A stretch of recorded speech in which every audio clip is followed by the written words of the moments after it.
بہت خوبصورت اور حسین تخلیق ہے، موتیوں سے بھی بڑھ کے قیمتی ہے، اور اللہ نے اس کو جو حسن دیا ہے وہ سب کے لیے نہیں ہے.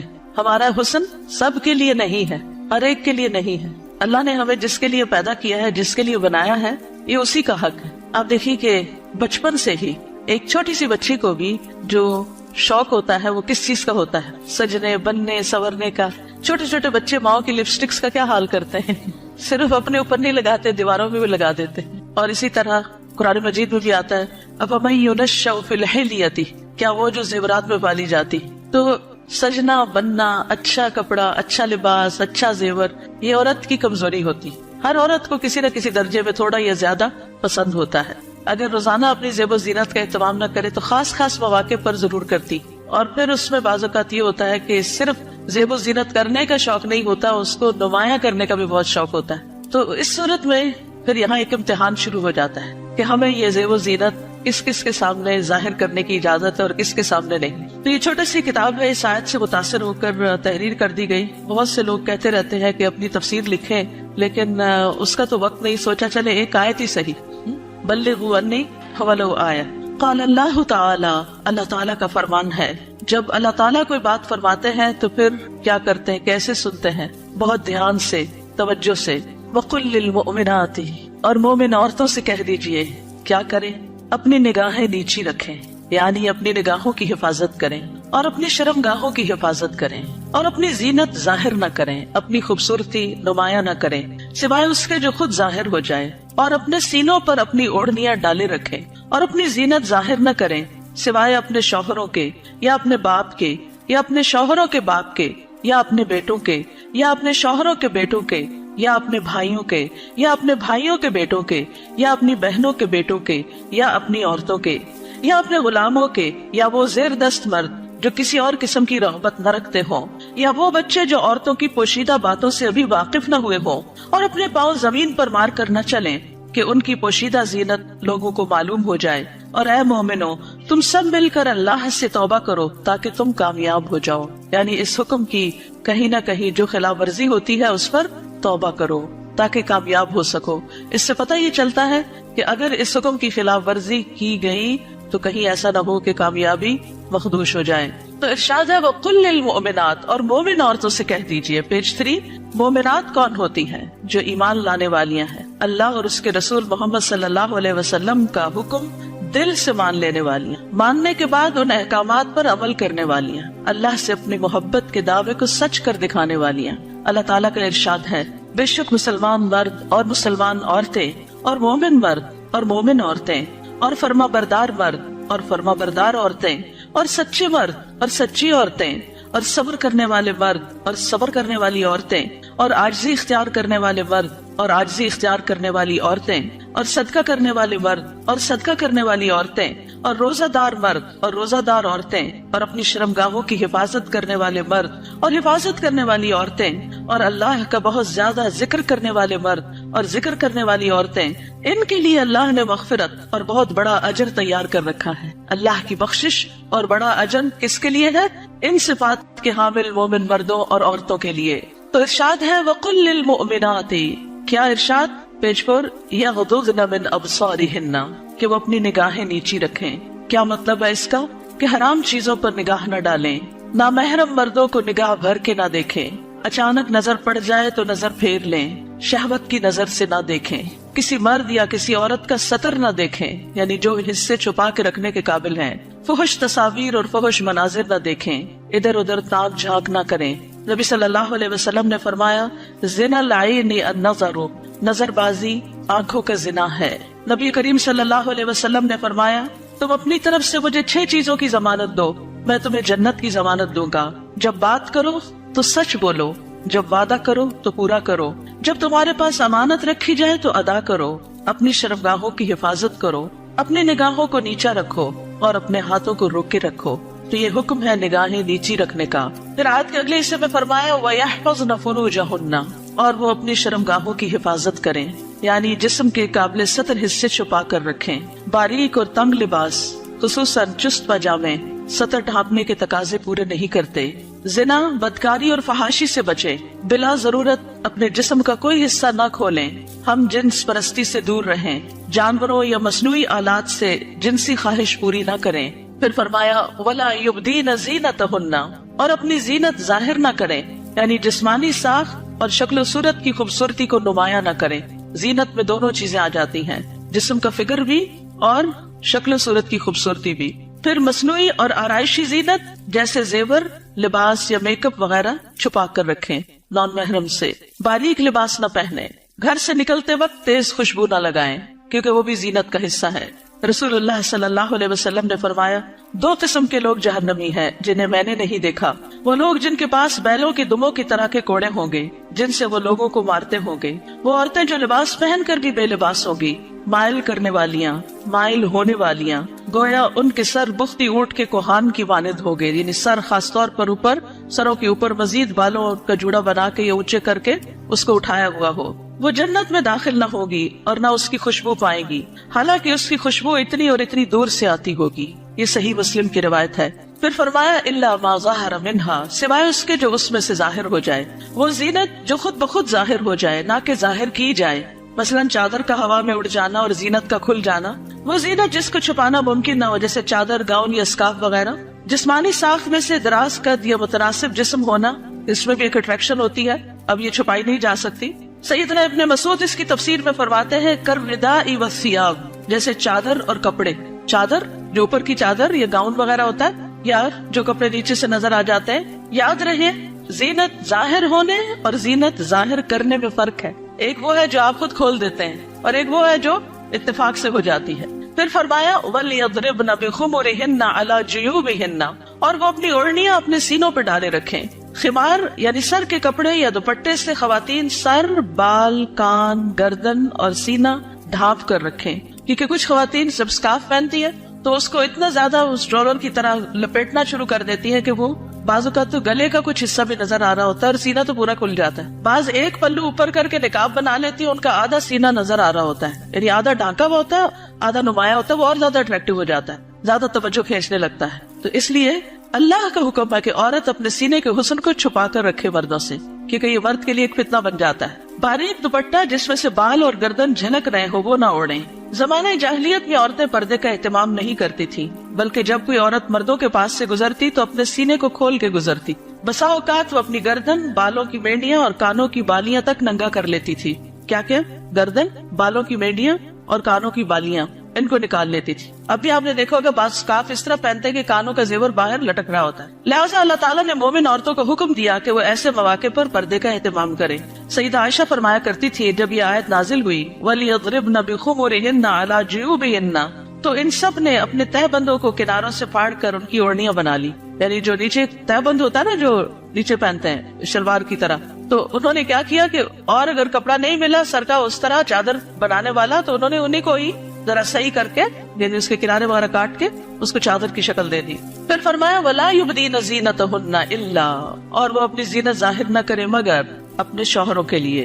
آگے آ رہا ہے پسندیدہ اور مطلوب ہے کہ شوہر کے سامنے ہر طرح کی زینت کا اظہار کریں، سارا شوق یہاں پورا کریں، ٹھیک ہے۔ عورت اپنے شوہر کے سامنے حد درجہ اظہار زینت کر سکتی، جتنی کرنا چاہے کرے، جو کہ کسی دوسرے کے سامنے نہیں کر سکتے۔ یا اپنے باپوں کے لیے، باپوں میں کون کون آتے ہیں؟ باپ، دادا، پردادا، نانا، پرنانا، اوپر تک آبا و اجداد جو بھی ہوں۔ رسول اللہ صلی اللہ علیہ وسلم نے ایک نیک عورت کے بارے میں فرمایا بہترین عورت وہ ہے کہ جب تم اسے دیکھو تو تمہیں خوش کر دے۔ تو شوہر کس طرح خوش ہوگا؟ جب آپ اچھے کپڑے پہنے گے، اچھا لباس کے ساتھ اچھا زیب و زینت، زیور، میک اپ وغیرہ میں ہوں گے۔ لیکن بہت سی خواتین گھر میں تو کھانا پکاتے پکاتے کپڑوں میں اس قدر کھانے کی اسمیل آ جاتی ہے اور کچن میں پسینے سے برا حال ہو جاتا ہے، اور پھر جب شوہر گھر آتا ہے تو اسی حال میں استقبال کرتے، اور پھر جب شوہر کو کھانا وغیرہ دے کے فارغ ہو کے جب اپنی سہیلی یا بازار جانا ہوتا ہے تو نہا دھو کے میک اپ وغیرہ کر کے نکل جاتی ہے، کیونکہ اب شوہر آ گیا گھر میں، وہ بچے سنبھالے گا، ہم ذرا آؤٹنگ پہ جائیں۔ تو یہ بالکل الٹ ہے اس حکم کے جو ہمیں دیا گیا۔ فرمایا بہترین عورت وہ ہے کہ جب تم اسے دیکھو تو تمہیں خوش کر دے، جب تم اسے کوئی حکم دو تو تمہاری اطاعت کرے، اور تمہاری غیر موجودگی میں اپنے نفس اور تمہارے مال کی حفاظت کرے۔ یا اپنے شوہروں کے باپ کے لیے، شوہر کا باپ جیسے سسر، شوہر کا نانا، شوہر کا دادا، شوہر کا پرنانا، شوہر کا پردادا، اوپر تک آباء و اجداد. یا اپنے بیٹوں کے لیے، بیٹوں میں بیٹے، پوتے، پڑپوتے، نواسے، پڑنواسے، نیچے تک سب آ جاتے ہیں. یا اپنے شوہروں کے بیٹوں کے لیے، شوہر کے پوتے، شوہر کے نواسے، نیچے تک، یعنی ستیلے بیٹے بھی. اس میں شوہر کے بیٹے اور ان کے آگے بچوں کے بچے بھی سب آ جاتے ہیں. یا اپنے بھائیوں کے لیے، سگے بھائی، ستیلے بھائی، رضائی بھائی، تینوں اس میں شامل ہیں. یا اپنے بھائیوں کے بیٹوں کے لیے، سگے بھائیوں کی اولاد، ستیلے بھائیوں کی اولاد، رضائی بھائیوں کی اولاد، یعنی بھتیجے، بھتیجوں کے بیٹے، پوتے وغیرہ. یا اپنی بہنوں کے بیٹوں کے لیے، سگی بہنوں کی اولاد، ستیلی بہنوں کی اولاد، رضائی بہنوں کی اولاد، یعنی بھانجے، بھانجوں کے بیٹے، پوتے وغیرہ. یا اپنی عورتوں کے لیے، قابل اعتماد اور باکردار عورتیں. نبی کریم صلی اللہ علیہ وسلم نے فرمایا، لا تباشر المرأة المرأة، پہلی تابت پیش ہے، ٹھیک کر لیجیے. لا تباشر المرأة المرأة فتنعتها لزوجها كأنه ينظر إليها، کوئی عورت کسی عورت کے جسم کے ساتھ جسم نہ لگائے. بعض اوقات لوگ حد کر رہی ہوتی ہیں لڑکیاں ایک دوسرے کو، تو اتنا زیادہ چپک جاتی ہیں ایک دوسرے سے، یہ بھی درست نہیں. اور پھر اس طرح بھی کہ وہ اپنے شوہر سے اس کا حلیہ بیان کرے، یعنی جس طرح وہ فیل کرے اس عورت کو، پھر گھر جا کے اپنے میاں کو اس کی ساری تعریف کر کے بتائے کہ گویا وہ اسے دیکھ رہا ہے. یا تمہارے دائیں ہاتھ جن کے مالک ہوئے، لوڈیاں اور غلام مراد ہیں یہاں، لیکن جو گھریلو ملازمین ہیں یہ لوڈی غلام میں شامل نہیں ہوتے، ان سے احتیاط برتنی چاہیے. گھریلو مرد ملازمین کے ساتھ گفتگو میں محتاط رویہ اختیار کریں، جیسے ڈرائیور ہو، چوکیدار ہو، ان کے ساتھ بہت ہنس کے بات کرنے کی ضرورت نہیں. مذکورہ والا تمام رشتوں کے سامنے زینت کا اظہار کرتے ہوئے ان کے مقام اور احترام کو پیش رکھیں. جوان بچوں کے سامنے سینہ اور گریبان کھولنے میں احتیاط برتیں، یعنی ان میں سے جو بھائی جوان ہیں یا بیٹے جوان ہیں یا پوتے وغیرہ، تو ان کے سامنے اپنے سینے کو بہت نمایاں نہ کریں، اور اسی طرح اپنے سطر کو چھپا کر رکھیں. سیدنا انس بیان کرتے ہیں کہ نبی کریم صلی اللہ علیہ وسلم فاطمہ رضی اللہ تعالی عنہا کے لیے غلام لائے جو آپ نے ان کو ہبہ کر دیا. انس رضی اللہ عنہ نے کہا کہ فاطمہ پر اس وقت ایسا کپڑا تھا جب وہ اسے اپنے سر پر اوڑھتی تو ان کے پاؤں تک نہ پہنچتا، جب وہ اسے اپنے پاؤں چھپاتی تو سر پر نہ رہتا. یاد رکھیے وہ پاؤں بھی چھپا رہی تھی. جبکہ نبی کریم صلی اللہ علیہ وسلم نے ان کی یہ الجھن دیکھی تو فرمایا، بے شک تمہارے لیے کوئی حرج نہیں، تمہارے سامنے صرف تمہارے والد اور تمہارا غلام ہے. اس غلام کا نام عبداللہ بن مسعدہ تھا. یہ فزاری تھے، سخت سیاہ فام. سیدہ فاطمہ نے انہیں پرورش کر کے آزاد کر دیا تھا رضی اللہ تعالی عنہا. اب التابعین غیر اولی الاربۃ من الرجال، یا پیروی کرنے والے غیر حاجت مند مرد، یعنی یہ کون سے مرد ہیں جن سے پردے میں نرمی اختیار کی جا سکتی ہے؟ نکاح کی حاجت نہ رکھنے والا. بعض ہوتے ہیں بچپن سے خاندانوں کے ساتھ لگ جاتے ہیں اور وہ پوری زندگی ایک بچوں کی طرح ہی ساتھ ہوتے ہیں، اور پھر بڑھاپے کی عمر میں ان کا کوئی اور ٹھکانہ نہیں ہوتا، تو وہ یعنی کہ گھروں میں اگر ہوتے ہیں ان کو گھر کی جو لڑکیاں ہیں وہ اپنی بیٹیوں کی طرح ہی ہوتی ہیں، اور ویسے بھی انہیں شادی کا کوئی شوق نہیں ہوتا. عورتوں سے رغبت نہ رکھنے والا، بدھو قسم کا، بے وقوف بدھو جس میں شہوت نہ ہو، بالکل بوڑھا. بعض اوقات ایسے بچے ہوتے ہیں نا، اسپیشل بچے کے جن کو کوئی مینٹلی ان کو کوئی سمجھ نہیں ہوتی، جنسی خواہشات سے آری، مخنث اور ہجڑے جن میں کوئی شہوت نہ ہو. یہ یاد رکھیے، کیونکہ بعض ہجڑے جو ہیں ان کے اندر سب کچھ ڈیولپڈ ہوتا ہے. لیکن ان افراد کے سامنے زینت کا اظہار کرتے ہوئے بھی احتیاط کا دامن نہ چھوڑیں، پھر بھی محتاط رہیں. غیر اولی الاربہ سے مراد وہ بے خبر ہے جس میں شہوت نہ ہو. یہ سیدنا ابن عباس کا قول ہے. اب الطفل الذین لم یظہروا علی عورات النساء، یا وہ بچے جو عورتوں کی چھپی ہوئی باتوں سے ابھی واقف نہیں ہوئے.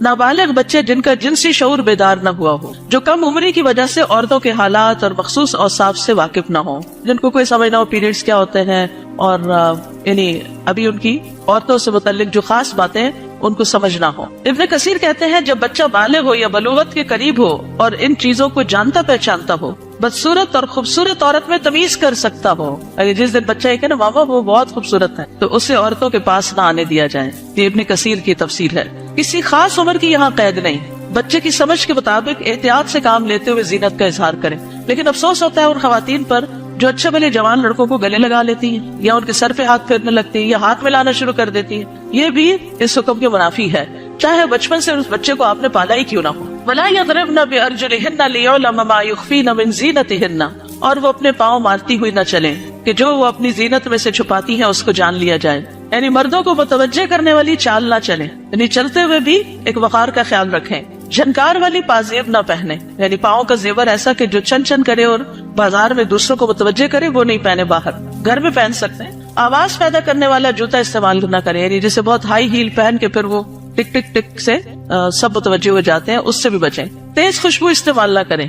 ابن کثیر کہتے ہیں اس ممانعت میں ہر وہ چھپی ہوئی زینت داخل ہے جو حرکت کرنے سے ظاہر ہو جائے. اسی ضمن میں عورت کو خوشبو لگا کر باہر نکلنے سے بھی منع کیا گیا ہے کہ لوگ اس کی خوشبو محسوس کریں. زمانہ جاہلیت میں رواج تھا کہ عورت جب راستے میں چلتی اور اس نے پاؤں میں پازیب پہنی ہوتی جس کی آواز سنائی نہ دیتی تو اپنے پاؤں زمین پر اس طرح مارتی جس سے مردوں کو پازیب کی جھنکار سنائی دیتی. تو اللہ تعالیٰ نے مومن عورتوں کو ایسا کرنے سے منع کر دیا. نبی کریم صلی اللہ علیہ وسلم نے فرمایا ہر آنکھ زنا کرتی ہے اور عورت جب خوشبو لگا کر کسی مجلس سے گزرتی ہے تو وہ ایسی اور ایسی ہے یعنی زانیہ ہے. تو اس لیے خوشبو کے معاملے میں بھی احتیاط برتیں. ایسی خوشبو نہ لگائیں کہ جو پھیل رہی ہو، خصوصاً اگر آپ بازار سے ہو کر گزر رہے ہیں یا مردوں کے ساتھ آپ کا کسی بھی طرح کا کوئی انٹریکشن ہے یا گھر میں کوئی ایسا رشتہ دار ہے کہ جو محرم نہیں ہے. وَتُوبُوا إِلَى اللَّهِ جَمِيعًا أَيُّهَا الْمُؤْمِنُونَ لَعَلَّكُمْ تُفْلِحُونَ. اور اے مومنو سب کے سب اللہ کی طرف توبہ کرو تاکہ تم فلاح پاؤ. اس میں پچھلے گناہوں پر ندامت کا اظہار کریں یعنی اللہ تعالیٰ کے سامنے، آئندہ گناہ نہ کرنے کا عہد کریں، اپنی اصلاح کی ہر ممکنہ کوشش کریں، ان لغزشوں اور غلطیوں سے توبہ کریں جو پردے کے معاملے میں اب تک ہوتی رہی.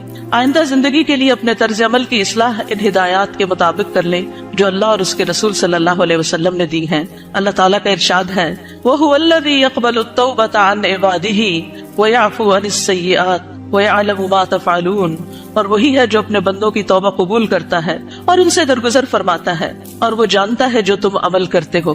دیگر محرم حقیقی چچا اور ماموں بھی محرم ہیں کیونکہ بھتیجی اور بھانجی سے نکاح نہیں کیا جا سکتا. رضائی رشتے بھی نسبی رشتوں کی طرح محرم ہیں، ان کے سامنے بھی زینت کا اظہار جائز ہے. اللہ تعالیٰ کا ارشاد ہے تم پر تمہاری مائیں اور تمہاری بیٹیاں اور تمہاری بہنیں اور تمہاری پھپھیاں اور تمہاری خالائیں اور بھائی کی بیٹیاں اور بہنوں کی بیٹیاں حرام کر دی گئی ہیں. رسول اللہ صلی اللہ علیہ وسلم نے فرمایا بے شک اللہ نے رضاعت سے بھی ان رشتوں کو حرام کر دیا جن کو نسب سے حرام کیا گیا. حجاب مسلمان عورت کی شناخت ہے. مسلمان عورت حجاب سے پہچانی جاتی ہے، وہ دوسروں سے الگ ہو جاتی ہے. اللہ تعالیٰ کا ارشاد ہے اے نبی اپنی بیویوں اور بیٹیوں اور مومن عورتوں سے کہہ دیجئے، بیویاں بیٹیاں اور مومن عورتیں سب کی سب وہ اپنے چادروں کے پلو اپنے اوپر لٹکا لیا کریں. اس طرح زیادہ توقع ہے کہ وہ پہچان لی جائیں، یعنی حجاب کی وجہ سے پہچان لی جائیں، نہ کہ حجاب اتار کے پہچان لی جائیں. حجاب اتار کے تو ایک عورت عام عورت کی طرح لگے گی نا، تو ایذا نہ دی جائیں. اور اللہ بہت بخشنے والا بے حد رحم کرنے والا ہے. یہ ایذا کون سی ہے؟ سیکسول ہراسمنٹ، کہ جب عورت کسی مرد کو اٹریکٹ کرتی ہے تو پھر وہ اس کے پیچھے آتا ہے اور اس کو نقصان دینا چاہتا ہے. مردوں سے بھی خطاب کیا گیا. نظر اور شرمگاہ کی حفاظت کا حکم صرف عورتوں کے لیے نہیں بلکہ مردوں کے لیے بھی ہے. اللہ تعالیٰ کا ارشاد ہے مومن مردوں سے کہہ دیجئے اپنی نگاہیں نیچی رکھیں اور اپنی شرمگاہوں کی حفاظت کریں، یہ ان کے لیے پاکیزہ تر ہے. بے شک اللہ خبر رکھنے والا ہے اس کی جو وہ کرتے ہیں.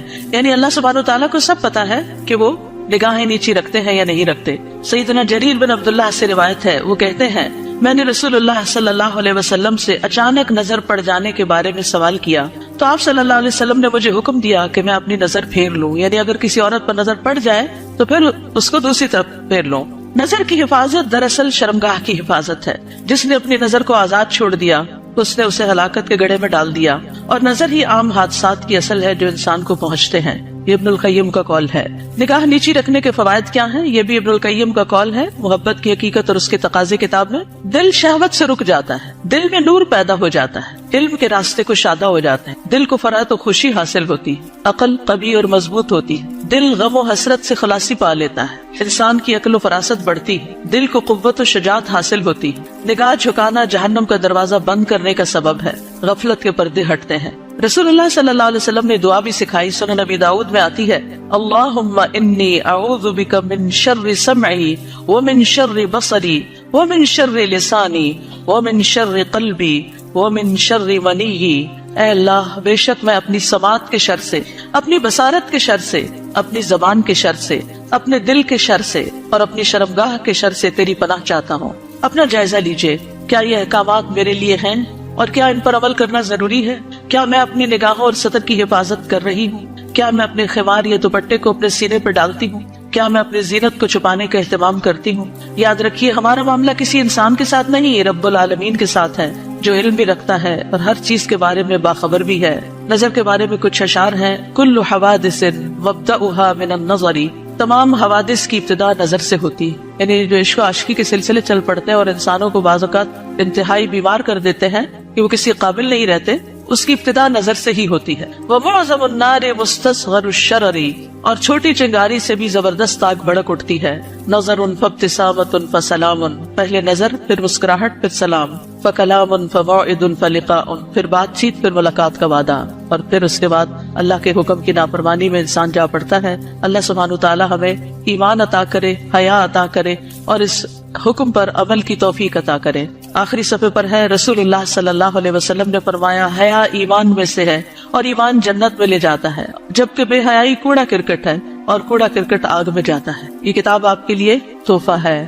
کیوں تحفہ ہے؟ تاکہ ہم اس پر عمل کریں اور کیا کریں، آگے بھی پہنچائیں. صرف اپنے آپ کو بچانا کسی شر سے، کسی نقصان سے کافی نہیں. اس کا ایک محرک یہ بھی تھا اس چھوٹے سے پمفلٹ کو لکھنے کا کہ بہت دفعہ مجھے خود یہ سننے کو ملا، بتایا گیا کہ کہاں ہے قرآن میں پردے کا حکم. آپ اپنے کالج میں، یونیورسٹی میں کولیگ سے بات کریں تو کہیں گے کہاں لکھا ہے قرآن میں؟ تو کوئی نہیں پردے کا حکم، یہ تو تم لوگوں نے خود ہی گاؤں اسکارف چڑھا لی. تو اگر یہ چھوٹی سی کتاب آپ کے پاس ہوگی تو فوراً دلیل نکالنا آپ کے لیے آسان ہو. ٹھیک ہے، آپ میں سے کوئی کچھ کہنا چاہتا ہے؟ آپ کی وجہ سے اگر ایک خاتون بھی اپنے اس حکم پر عمل کر لیتی ہے تو آپ کے لیے صدقہ جاریہ ہوگا. کم از کم 2 لوگوں کے ساتھ مل کے یہ کتاب ضرور پڑھ لیجیے. استاذہ ایک بات دل میں آئی تھی، ایک پیج نمبر اس پہ ہے نا کہ نگاہ نیچی رکھنے کے فوائد. تو جیسے اس میں سارے فوائد لکھے ہوئے کہ دل میں نور ہوتا ہے اور علم کے راستے کشادہ ہو جاتے ہیں، غم سے چھٹکارا مل جاتا ہے، عقل قوی ہوتی ہے، غفلت کے پردے ہٹتے ہیں، جہنم سے انسان بچا. تو دیکھیں ایک راستہ کھول کے نا نظر کو بہکانے والا شیطان نے ہمارے لیے کتنے راستے بند کر، تو اس پہلا جو راستہ اس کو وہی اگر ہم بند کر دیں نا تو ہم پھر آگے انشاءاللہ یہ سارے راستے خود بخود کھل. بالکل. اور اس میں آپ دیکھیے کہ بہت سی ایسی خواتین کے مسائل، بہت سی لڑکیوں کے مسائل، اچھی بھلی سمجھدار لڑکیوں کے مسائل، اور خصوصاً اب موبائل کی وجہ سے اور ویڈیو چیٹنگ کی وجہ سے جو مسائل پیدا ہو رہے ہیں، اور تصویر کا اتنا عام ہے کہ ہر چیز ہی کی تصویر بن کے شیئر کی جا رہی ہے، اس کی وجہ سے یہ مسائل اور بھی زیادہ بڑھ گئے ہیں. اور بعض اوقات انسان ایسے فساد میں جا پڑتا ہے کہ جس کی عقل پہ بھی پردہ ڈال دیتا ہے، پھر اس میں نہ اپنی عزت کی پرواہ ہوتی ہے، نہ ماں باپ کی، نہ کسی دین کی اور نہ کسی اور کی. تو اس لیے بہت ضروری ہے کہ اس چیز کو عام کیا جائے اور لڑکیوں کو اس فتنے سے بچایا جائے. جی ستیلے بھائی محرم ہوتے ہیں، نمازوں میں خشوع کا مسئلہ ہر ایک کو رہتا ہے، تو نگاہ کی حفاظت سے نمازوں میں بھی خشوع آتا ہے. کوشچن ہے جیسے سعودی عرب میں وہ لوگ آنکھوں کا بھی پردہ کرتے ہیں، اور یہی ہے کہ آپ نے جیسے آیت پڑھی اس کا ترجمہ پڑھا ہے تو اس کا ترجمہ یہی ہوتا ہے کہ لٹکایا جائے کپڑا. تو وہ لوگ اس طرح کہتے ہیں کہ آنکھ کا پردہ وہ پٹا اس طرح کرتے کہ آنکھوں تک آتا ہے. تو اس میں آپ کیا کہیں گے؟ اور دوسرا یہ کہ ان کا جو گاؤن ہے وہ پاؤں کے نیچے تک ہوتا ہے، کیا یہ حل؟ جی گاؤن نیچے تک ہونا چاہیے، ٹخنے ننگے نہیں ہونے چاہیے. اور ابھی یہ کو جو ٹچ کر رہا ہوتا ہے. جی تو آنکھ کا پردے میں آپ کیا کہتے ہیں اس میں جس طرح وہ لوگ کرتے ہیں؟ جی جتنا انسان اپنے آپ کو ڈھانک سکے اتنا ہی بہتر ہے. مطلب وہ لوگ اللہ جو ہے اوپر کر کے کرتے ہیں، لیکن ہمارے یہاں ایسا کوئی. دیکھیے ہمارے یہاں بھی جب میں چھوٹی ہوتی تھی تو اس وقت جو نقاب ہوتا تھا وہ پورے جارجٹ کے کپڑوں کا وہ نیچے ڈالتے تھے. میں خود اب یونیورسٹی میں، پنجاب یونیورسٹی میں جب میں پڑھتی تھی تو میرے اپنے نقاب اسی طرح کا لگا ہوا تھا، اور جو ینگ ٹیچرز ہوتے تھے ان کی کلاس میں پورے ڈال کے بیٹھتی، سامنے نہیں دیکھتی تھی. یہ پیج نمبر 4 پہ نا لاسٹ میں ہے یغضضن من ابصارہن، بالکل لاسٹ میں، اور اپنے ہاتھوں کو روکے رکھو. یہ مجھے تھوڑا سا یعنی یہ حدیث ہے نا جس میں بہت سی چیزوں کے روکنے کی بات ہے. مسلمان وہ ہوتا ہے نا جس کے ہاتھ اور زبان سے دوسرے محفوظ رہنے. ہاتھوں کو روکے رکھو شر سے، کسی کو تکلیف دینے سے. خاص طور پر عورتوں کو سوچنا چاہیے اس موقع پر. چلے آپ نے ہاتھ کا ذکر کر ہی دیا، وہ مائیں اللہ کو کیا حساب دیں گی جو بات بے بات پر اور شوہر سے بھی ناراضگی اور کسی اور کے ساتھ بھی جو انبن ساس کا بھی غصہ سارا بچوں میں نکالتی، بات بات پہ بچوں کی پٹائی کرتی. آج ہی ایک بچی نے مجھے تقریباً 7 منٹ کا میسج بھیجا جس میں رو رو کے وہ ذکر کر رہی تھی کہ میں بچپن سے اپنی ماں سے کس طرح پٹتی آ رہی ہوں، کہ اگر اس کے ہاتھ میں ڈنڈا ہے تو اس نے ڈنڈا مار دیا، ہتھوڑی ہے تو ہتھوڑی مار دی، دیگچا ہے تو دیگچا مار دیا، اور چھوٹی موٹی گالیاں بھی نہیں. اگر ہم کسی وجہ سے اوپر چڑھ گئے تو کہا طوائف ہو تم بھی کوٹے پہ بیٹھو گی. اور اس قدر غلیظ لینگویج کہ میں پریشان ہوگی سن کے کہ ہمارے مسلمان معاشرے میں ایسی مائیں بھی ہے. تو یہ ہے ہاتھوں کو روکنے کا مطلب کہ جس پر ہاتھ چلانے کا بس چلتا ہو اس سے اپنے آپ کو روک کے رکھے. چھوٹی چھوٹی باتوں میں بال کھینچ دینا، کان مروڑ دینا، ہاتھ مروڑ دینا، دھکا دے دینا، اٹھا کے پٹخا کے بچے کو پھینکنا، اس سب کا حساب دینا ہوگا. یہ ظلم کی بدترین قسم ہے اور اس سے پرہیز کرنا چاہیے. چلیے آج کے دن سیٹرڈے کو ہم فقہ القلوب پڑھتے ہیں اور میرا بالکل دل نہیں چاہتا کہ ہم فقہ القلوب کو چھوڑ دیں.